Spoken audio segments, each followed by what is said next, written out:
Hello everyone, today in this video we will discuss how to run diagnostics text on Samsung Galaxy A57. Let's start the video. First of all, go to app library. Here click on settings app.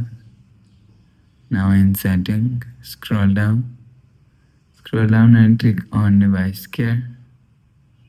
After click on device care, click on diagnostics. After click on diagnostics, you will see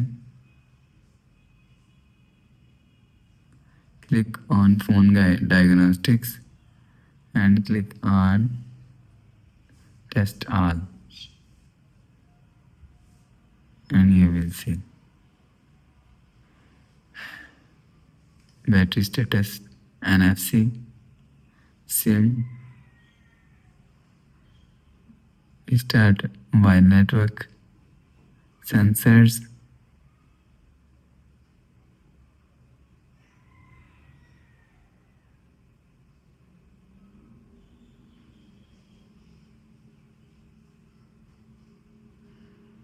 you will see. Okay, and you will see if you want to skip, so you will see click on skip. After click on skip, you will see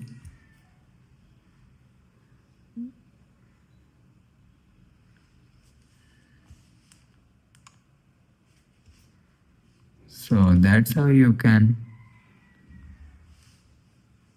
run diagnostic test on Samsung Galaxy A57. If you like the video, please subscribe. Thanks for watching.